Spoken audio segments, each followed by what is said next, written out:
We all have those people that have influenced our lives since our childhood. There are those that we looked up upon as children and saw what they did and try to model our actions after theirs. One person that was very influential in my life and one that I hope to have molded my life after was my grandfather. My grandfather was a very unique individual and wore many hats during his life and actually during every day of his life, but depending on the people that he came in contact with. One of my early memories of amazement that I have of this man was actually the first time I saw him without a shirt on, or the first time I remember seeing him without a shirt on.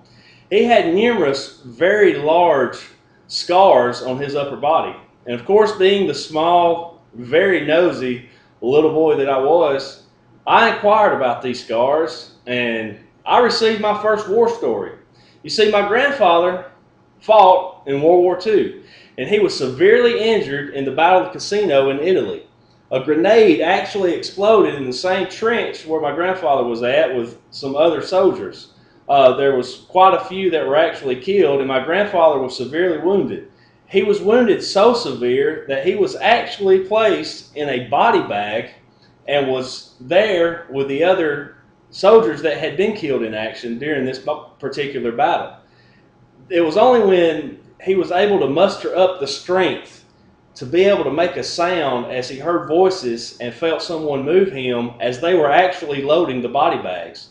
A doctor was immediately called when it was discovered that my grandfather had not passed away from his injuries but was still actually clinging on and fighting for his survival. The doctor, of course, saw the severity of the injuries and decided to take action, and they were able to save my grandfather. He spent extensive time in emergency facilities there in Cassino, along with actually the hospital. Once he came back to the United States in Tuscaloosa, Alabama, he was in a military hospital there for an extended amount of time. He did receive a Purple Heart, and of course, that ended his military career and his wartime stories with that, but it was a substantial influence in my life to think of a man that was injured and on the brink of death but was able to fight and was actually counted as part of the dead. But he was able to cling on and he was able to fight for his survival and make noises to alert someone that, hey, you know, I'm hurt and almost there but not quite there yet. I need the hand. Somebody help me. Another memory that I have that influenced me, and this memory, or memories rather, is so influential that my grandfather actually guided 4 of his 5 grandchildren into careers in law enforcement. And that, of course, is my grandfather being in law enforcement. I can remember as a small child just being at the police department or with my grandfather, around the other police officers, around the police cars and the equipment, and seeing what was going on as a kid and just being amazed by everything.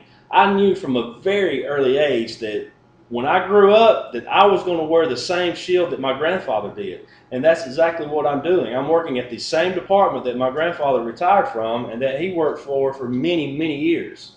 There's a very big sense of pride within me to be able to follow in my grandfather's footsteps. Protecting and serving my grandfather's community was not his only calling. He had another calling, which was preaching. There are many times that I'm able to come in contact with somebody that was led by him down the correct path in their lives. He was able to guide them out of a troubled time through his preaching and spreading the word. There's nothing better than to be able to speak to someone that knew my grandfather and knew him well and listen to his sermons and listen to the stories that they're able to tell of how he helped them and how he guided them. It's a wonderful feeling to know that not only did he guide me and lead me and influence me in so many ways, but there are so many people that remember him and remember the influence that he had over so many lives and guided so many people and helped so many people out. I can remember as a kid that every summer my grandfather would have a very large load of wood dumped there at his house. And of course, as he became retired, every day he would spend out there cutting this wood and splitting this wood. You see, he burned wood during the winter to keep warm. But not only was he cutting the wood for himself, but he was also cutting the wood for my mother and father's house, which we burned wood during the winter to keep warm, along with both of my uncles and their families. They also burned wood. We never ran out of wood, and as a small child, until my grandfather passed away, we never had to cut any wood either. I did help him and try to get out there and help him a little bit, but I try to stay out of the way as well.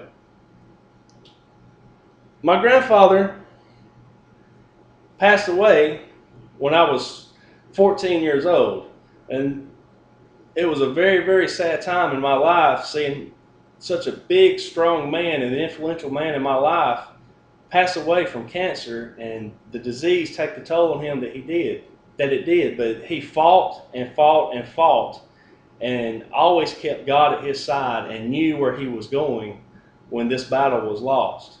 Although I don't think he lost.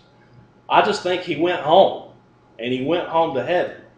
And there's not a day goes by that I don't think, as he is up there looking down upon me from heaven right now, I just hope that my grandfather is proud of me for the life that I've led, for the career that I have, for my family that I have, and for the man that I have become. He is one of the biggest reasons that I am where I am, and I owe all thanks to him.